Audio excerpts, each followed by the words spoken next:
Hello and welcome to easy learning smart learning. आज हम शुरू करने जा रहे हैं प्रोग्रामिंग इन सी के क्वेश्चन पेपर के डिस्कशन। तो इसके लिए मैंने एक सिंपल सा वर्ड फाइल बना के रखा है जिसमें करीब 5-6 सालों के जो क्वेश्चंस हैं यूनिट 1 के केवल उसे मैंने इसमें कवर अप किया है। तो ये तकरीबन 2013 से लेके 2016-17 तक के क्वेश्चन पेपर के क्वेश्चंस हैं जिसमें सिर्फ और सिर्फ मैं यूनिट 1 ही कवर कर रहा हूँ। तो मैक्सिमम यूनिवर्सिटी के जो सिलेबस होते हैं यूनिट 1 के एक जैसे ही होते हैं जिसमें इंट्रोडक्शन होता है सी का। तो चलिए शुरू करते हैं। ये हमारा पहला क्वेश्चन है, explain various data types in C with example. तो क्वेश्चन बहुत ही सिंपल सा है, आपको इसका आंसर जो है किस तरीके से लिखना है वो मैं समझाता हूँ।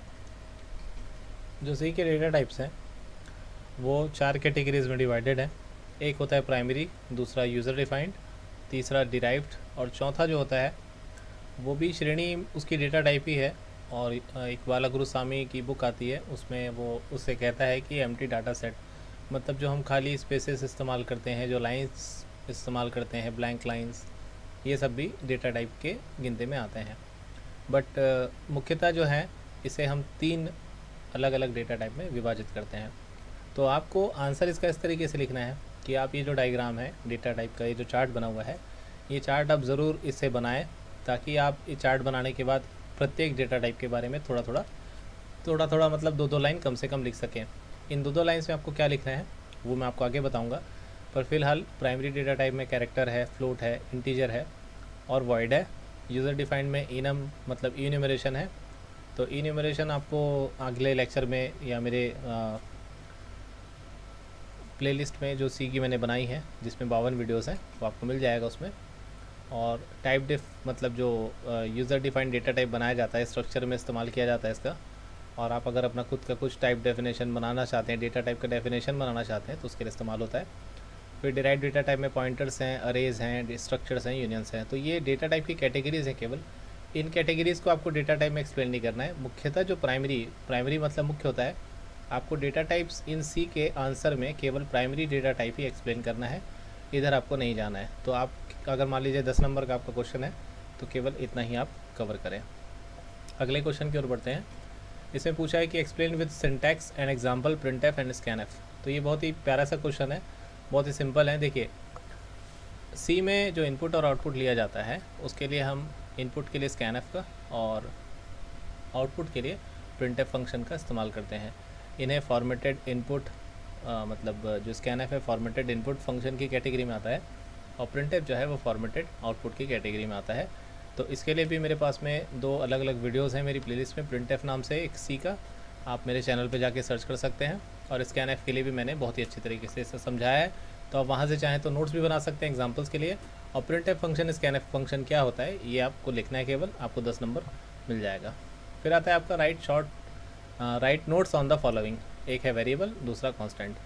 तो ये दोनों में केवल जो बेसिक अंतर होता है वो मैं आपको बता देता हूँ कि वेरिएबल की वैल्यू जो है वो चेंज हो जाती है प्रोग्राम में, और कांस्टेंट की वैल्यू जो एक बार आपने दे दी तो वो पूरे प्रोग्राम में एक सी ही रहेगी। तो अगर आप जैसे कॉन्स्ट कीवर्ड का इस्तेमाल करते हैं, CONST, इसको इस तरीके से लिखा जाता है CONST। उसके बाद में अगर आप इंटीजर ले रहे हैं कोई वैल्यू, सपोज =5, तो पूरे प्रोग्राम में ए की वैल्यू अगर आप इस तरीके से देने की कोशिश करेंगे 10 या कुछ भी, तो या तो ये एरर दिखा देगा कि ए जो है वो केवल रीड ऑनली है, इसकी वैल्यू चेंज नहीं की जा सकती।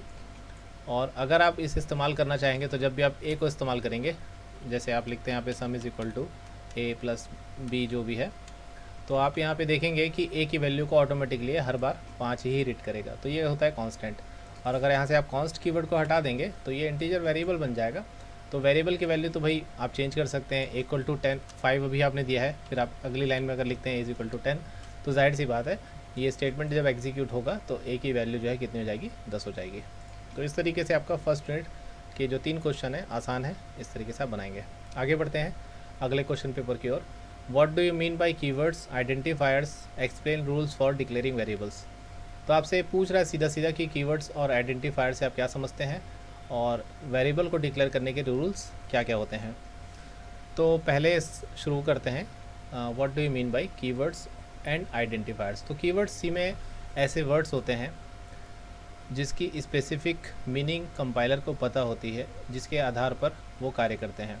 जैसे कि इंट एक कीवर्ड है, इंट के द्वारा आप डेटा टाइप डिक्लेयर करते हैं। इफ़ एक कीवर्ड है, इफ़ के द्वारा आप कंडीशंस बनाते हैं। फॉर एक कीवर्ड है जिसके द्वारा आप लूपिंग इस्तेमाल करते हैं। तो ये जो कीवर्ड्स हैं इसकी स्पेसिफिक मीनिंग कंपाइलर, सी के कंपाइलर को पता होती है, और ये ही क्या करते हैं, आपके प्रोग्राम को डेवलप करने के लिए एक बिल्डिंग ब्लॉक्स की तरह काम करते हैं। ये कीवर्ड्स कहलाते हैं। फिर आता है आइडेंटिफायर। तो आइडेंटिफायर में और वेरिएबल में कई लोगों को कुछ कन्फ्यूजन होता है कि दोनों एक जैसे ही लगते हैं। तो इसके लिए एक एग्जांपल लेना आपके लिए ज़रूरी है। आप एक स्टूडेंट है मान लीजिए, और आपका क्लास में बहुत सारे स्टूडेंट हो सकते हैं, मतलब 10, 20, 50, 100 जितने भी। तो आप सभी के सभी को हम स्टूडेंट ही कहेंगे। तो आपका जो नाम है वो स्टूडेंट नहीं होगा, यहाँ पे आपका नाम कुछ और ही होगा। तो आपको नाम को आइडेंटिफाई करने के लिए हमें कुछ नाम देना पड़ेगा, है ना। मतलब आप एक स्टूडेंट हैं और आपको आइडेंटिफाई करना है, तो हमें कुछ नाम देना पड़ेगा। तो ये जो नाम होगा आपका, मुकेश, सुरेश, योगेश, जो भी आपका नाम होगा वो आइडेंटिफायर कहलाएगा। मतलब जो मैंने यहाँ पे एग्जांपल लिखा, तो यहाँ पे ए जो है वो क्या है, एक वेरिएबल है। लेकिन ए एक स्टोरेज का, मतलब वेरिएबल का स्टोरेज, वेरिएबल है जो कि स्टोरेज प्रदान कर रहा है हमें। लेकिन इस प्रोग्राम में इस वेरिएबल का नाम क्या है, अगर ये सवाल पूछा जाए तो उसका क्या है, ए। और ये ए जो है एक तरीके का आइडेंटिफायर भी है। तो आइडेंटिफायर को सिर्फ वेरिएबल के लिए नहीं बल्कि फंक्शंस के लिए भी इस्तेमाल किया जाता है। जब आप यूज़र डिफाइंड फंक्शंस पढ़ते हैं तो उसमें उसका नाम जो है आप देते हैं। जैसे आप ऐड नाम का फंक्शन बनाते हैं, सब नाम का फंक्शन बनाते हैं, मल्टीप्लिकेशन के लिए मल नाम का फंक्शन बनाते हैं। तो इस तरीके से जो आइडेंटिफायर्स हैं उनका इस्तेमाल किया जाता है। तो ये आइडेंटिफायर्स और कीवर्ड्स। फिर आता है explain rules for declaring variables. तो वेरिएबल्स को डिक्लेयर करने के क्या क्या रूल्स होते हैं वो मैं आपको दिखाता हूँ। तो मैंने रैंडमली एक वेबसाइट से इसके रूल्स निकाले कि rules for naming C variable. ये पहला लिखा है कि variable name must begin with letter और अंडरस्कोर। तो जो आपका वेरिएबल का नाम है वो किसी अल्फ़ाबेटिक लेटर से शुरू होना चाहिए, या तो फिर आप अंडरस्कोर का इस्तेमाल कर सकते हैं। दूसरा, variables are case sensitive. Variables जो होते हैं केस सेंसिटिव होते हैं, मतलब स्मॉल ए अलग होगा, कैपिटल ए अलग होगा। They can be constructed with digits, letters. और इसमें ये भी रूल है कि इसमें आप डिजिट का इस्तेमाल कर सकते हैं, लेटर्स का इस्तेमाल कर सकते हैं। लेकिन पहला रूल को आपको याद रखना है कि शुरुआत जो है किससे होना चाहिए, लेटर से या अंडरस्कोर से। जैसे कि आप टू वेरिएबल इस तरीके से नहीं लिख सकते, आप वेरिएबल टू नाम से लिख सकते हैं। फिर आता है आपका no special symbols are allowed other than underscore. तो जितने भी कीबोर्ड में स्पेशल सिम्बॉल्स होते हैं, जैसे कि मैं आपको बना के दिखाता हूँ आपको, ये जितने भी सिम्बल्स हैं इसमें से कोई भी इस्तेमाल नहीं किया जा सकता, केवल आप इस अंडरस्कोर का इस्तेमाल कर सकते हैं। अंडरस्कोर एक तरीके की छोटी सी लाइन होती है, माइनस के ठीक नीचे आप शिफ्ट दबा के से टाइप कर सकते हैं। फिर आता है आपका sum, height, value are some examples of a variable name. जैसे सम है, हाइट है, और ये जो वैल्यू है इसके आगे अंडरस्कोर लगा हुआ है, ये देखेंगे आप, ये एग्जांपल्स हैं वेरिएबल्स के। तो ये था आपका ये क्वेश्चन का आंसर। अगला क्वेश्चन है explain operators and expressions and also explain operator precedence and associativity. तो ये क्वेश्चंस जो है रिपीटिव प्रवृत्ति का है, ये रिपीट होते रहते हैं questions operator, precedence and associativity से।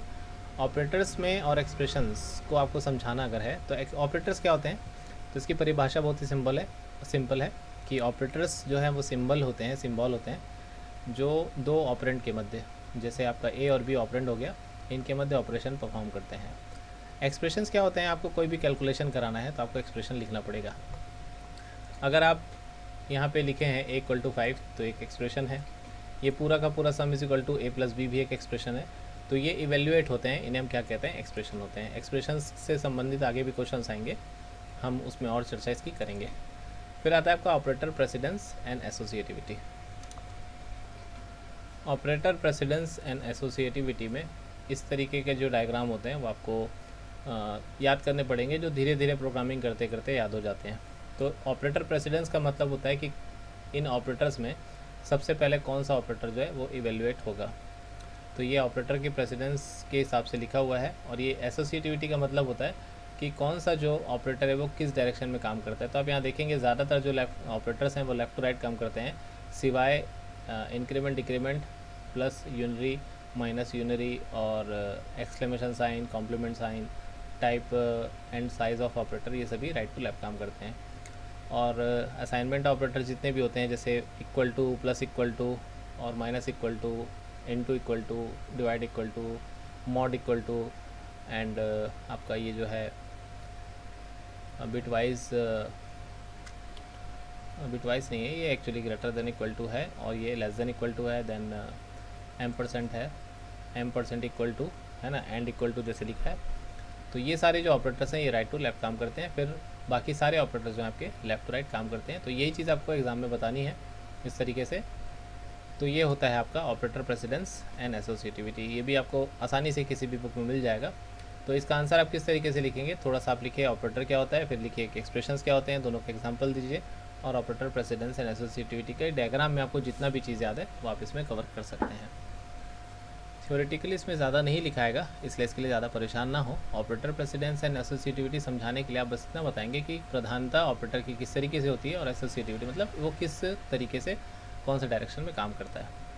फिर आता है आपका explain scan F statement with example and also give all format specifier of scan F.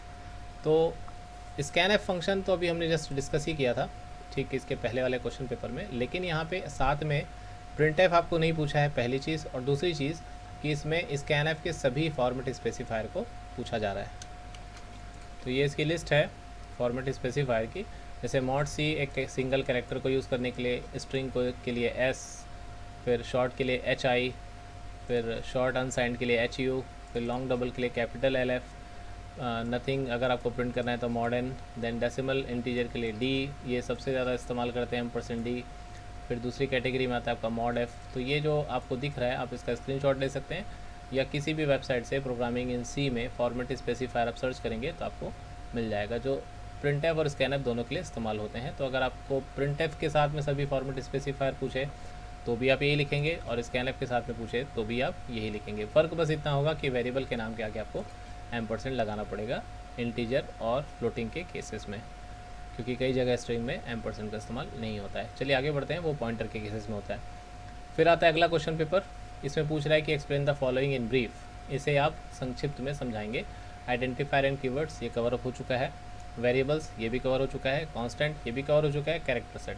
तो कैरेक्टर सेट जैसे हमारे इंग्लिश में ABCD होता है, वैसे सी के जितने भी कैरेक्टर सेट होते हैं A to Z capital, A to Z small, और जितने भी सिंबल्स हैं जो इस्तेमाल होते हैं, जैसे कि सी में कुछ सिंबल का इस्तेमाल नहीं होता है तो आपको ध्यान रखना है, उसे छोड़ के आप जितने सिंबल्स बना सकते हैं आप बना के आइए, आपको नंबर मिलेगा।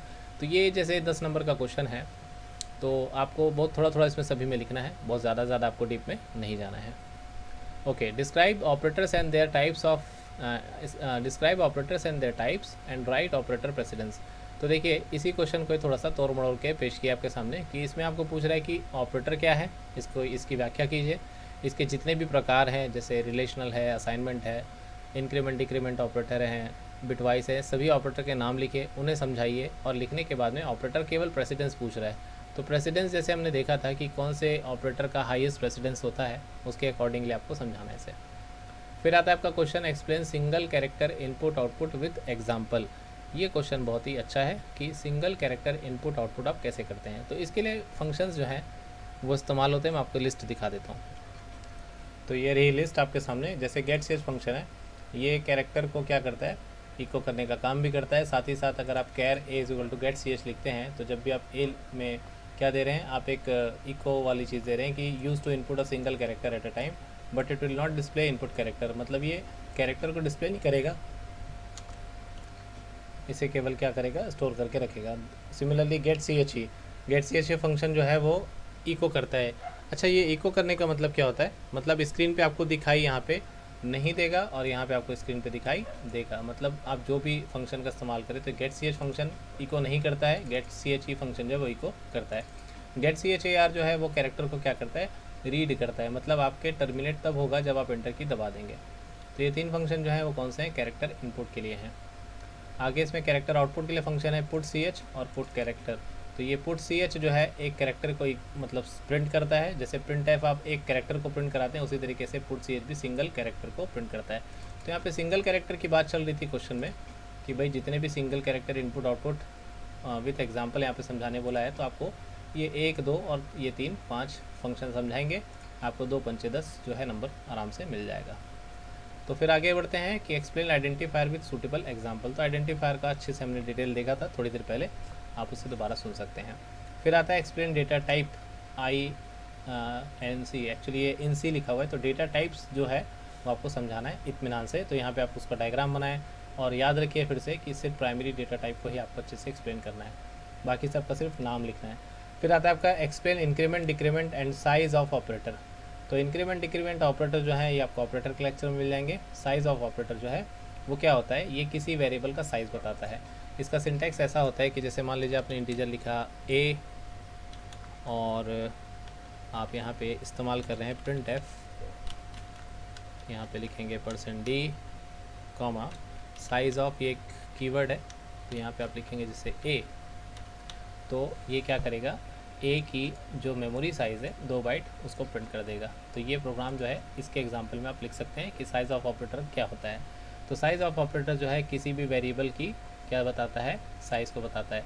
इस साइज़ की इस a की जगह आप किसी एक्सप्रेशन को भी लिख सकते हैं। जैसे आप यहाँ पे a इंटू a लिख देंगे तो ये टोटल अब जो मेमोरी इस्तेमाल कर रहा है वो 4 बाइट हो जाएगी। तो आप इस तरीके से भी इसका इस्तेमाल कर सकते हैं एक्सप्रेशंस वगैरह की साइज़ निकालने के लिए, कि आपका एक्सप्रेशन जो है वो कितने मेमोरी का इस्तेमाल कर रहा है, वो साइज़ ऑफ से आपको पता चलता है। आगे बढ़ते हैं। Explain data types in C हो चुका है। What is identifier, right the naming conventions of identifier. तो नेमिंग कन्वेंशन क्या होता है, ये इंपॉर्टेंट क्वेश्चन है यहाँ पे। बाकी व्हाट इज़ आइडेंटिफायर ये तो हो चुका है।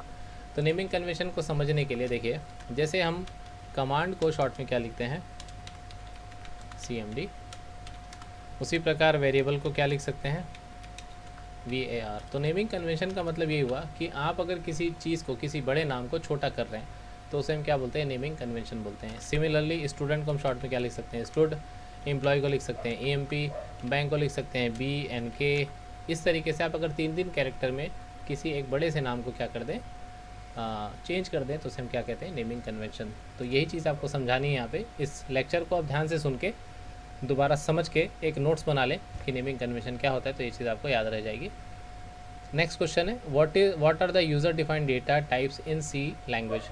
तो अभी तक हम जितने भी डेटा टाइप पढ़े थे वो भी क्या हैं, प्राइमरी डेटा टाइप हैं जो C में बनाए हैं। यूज़र डिफाइंड डेटा टाइप्स क्या होते हैं, उसके लिए आपको चलना पड़ेगा उसी लिस्ट में चलना पड़ेगा हमें जहाँ पे हमने देखा था कि यूज़र डिफाइंड डेटा टाइप कौन कौन से थे, स्ट्रक्चर था और टाइप डेफ था। तो ये 2 जो डेटा टाइप है वो कौन से हैं, यूज़र डिफाइंड डेटा टाइप हैं। जैसे कि एक enumeration में enum भी है। तो ये user defined data types in C and C++ लिखा है। तो C में केवल स्ट्रक्चर होता है, enumeration होता है और टाइप डेफ होता है। तो इन तीनों का सेपरेट मैंने लेक्चर बनाया है, आप उसे जाके देख सकते हैं। C प्रोग्रामिंग की प्रोग्रामिंग लिस्ट में आपको मिल जाएगा। आगे बढ़ते हैं। व्हाट आर ऑपरेटर्स, अगेन नया क्वेश्चन पेपर और फिर से वही क्वेश्चन, व्हाट आर ऑपरेटर्स। तो आपका ऑपरेटर्स क्या है लिखना है।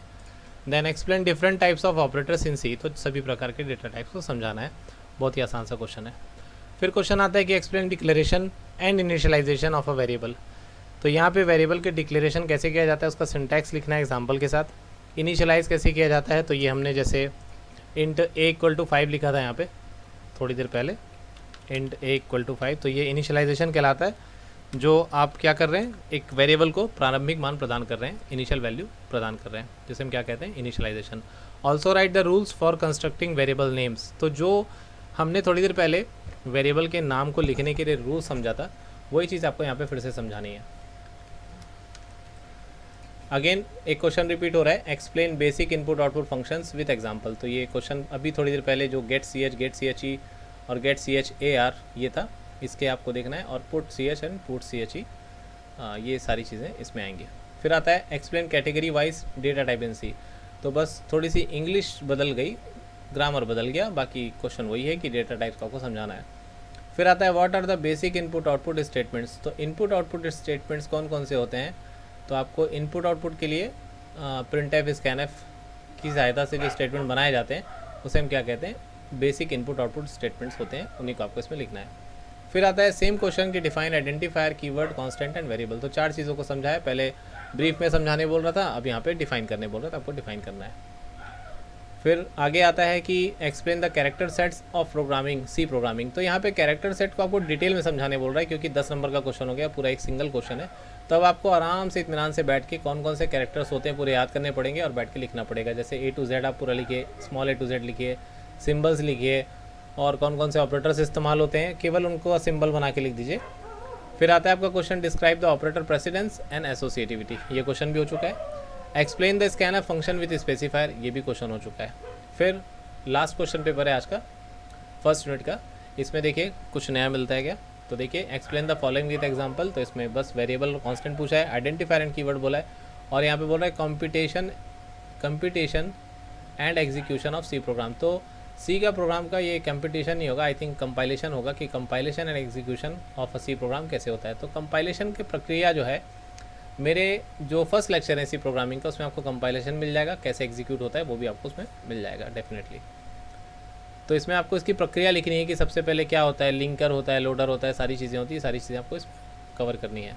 फिर name the different types of operators in C, what is hierarchy of operator, solve the following expression and show step wise evaluation. तो ये जो एक्सप्रेशन है, इसमें जो हायरार्की ऑफ ऑपरेटर्स पूछ रहा है ना, ये एक्चुअली में प्रेसिडेंसी पूछ रहा है आपसे। जो बॉर्डमस रूल आप पढ़ते हैं कि इसमें सबसे पहले कौन सा ऑपरेटर इस्तेमाल होगा, तो आपको इसको क्या करना है, सॉल्व करते जाना है स्टेप बाय स्टेप। जैसे 4/2 सबसे पहले इसमें सॉल्व होगा, फिर उसी लाइन में सेम टाइमिंग पे 6/2 भी सॉल्व हो जाएगा। फिर 2 का पावर 2 है, तो इसकी प्रायोरिटी अगर ज़्यादा है तो इसको आपको पहले सॉल्व करना है, फिर इन दोनों भाग वाले को सॉल्व करना है। फिर जो भी आएगा, जैसे यहाँ पे 2 × 3 हो जाएगा, फिर 6/3 3 - 1 करेंगे 2 हो जाएगा, फिर 2 का पावर 2 है 4 हो जाएगा। तो 4 प्लस यहाँ पे हो गया 2, 4 + 2 हो गया 6, और 6 यहाँ पे 3 × 2 हो जाएगा। इस तरीके से आप इसको सॉल्व करके स्टेप बाय स्टेप आपको लिखना है इसमें। फिर आता है लास्ट क्वेश्चन आज का कि कंसीडर द फॉलोइंग कोड। इसमें सिंपल इंटरेस्ट बनाने का दिया हुआ है कि integer main p n 2 variables लिया, फ्लोट आर एस लिया, और तीनों वेरिएबल को रीड करने के बाद में आपसे पूछ रहा है कि explain each of input statement with significance of %, symbol formatted input and output. तो इस प्रोग्राम को समझ, मतलब आपको क्या करना है, एक एक लाइन को each statement of input output statement बोल रहा है ना, तो आपको प्रत्येक लाइन को क्या करना है, समझाना है कि यहाँ पे पी और एन को डिक्लेयर किया गया, यहाँ पे आर एस को डिक्लेयर किया गया, फिर यहाँ पे क्या हो रहा है, आपका पी एन आर के लिए वैल्यूज़, मतलब एक मैसेज प्रिंट किया जा रहा है यहाँ पे कि पी एन आर की वैल्यूज़ को इनपुट कीजिए, फिर स्कैन किया जा रहा है उसे, फिर यहाँ पे प्रोसेस हो रही है और यहाँ पे सेमीकोलन मिसिंग है तो आपको पॉइंट करना है, फिर प्रिंट एफ का पी बड़ा है यहाँ पे, तो इस एरर को भी आपको शो करना है, यहाँ सेमीकोलन नहीं लगा है उसे भी आपको दर्शाना है, रिटर्न 0 के बाद में भी आप सेमीकोलन नहीं लगा है तो ये भी आपको दर्शाना है। उसके बाद में फिर आगे ये भी है कि एंड फॉर्मेटेड इनपुट आउटपुट, मतलब फॉर्मेटेड इनपुट एंड आउटपुट, तो इसमें इनपुट फॉर्मेटेड इनपुट आउटपुट को भी जोड़ दिया गया है। तो आप प्रिंट एफ और स्कैन एफ का इसमें महत्व समझा सकते हैं कि क्या है। तो इस तरीके से क्वेश्चन पेपर समाप्त होता है आज का, जिसमें ऑलमोस्ट हमने काफ़ी सारे क्वेश्चन देखे कि सिमिलर ही थे। कुछ नया अगर सीखने को मिला हो तो मुझे ज़रूर कमेंट सेक्शन में बताएं, और अगर आपका कोई दूसरा क्वेश्चन हो, नया ही टाइप का क्वेश्चन हो फर्स्ट यूनिट से, तो बिल्कुल आप कमेंट सेक्शन में स्वागत है, वहाँ पे आप पूछ सकते हैं। तो आज के लिए बस इतना ही। नेक्स्ट वीडियो में मैं आपको इसका यूनिट 2 बनाऊँगा। ये वीडियो अगर अच्छा लगा हो तो इसे लाइक और शेयर ज़रूर करें, हमारे चैनल को सब्सक्राइब करते रहें, और ज़्यादा से ज़्यादा लोगों के साथ इसे शेयर करें जो सी प्रोग्रामिंग पढ़ते हैं। उनके साथ मत करिएगा जो नहीं पढ़ते हैं, अदरवाइज़ वो बोर हो जाएंगे। Thank you very much, see you in the next video.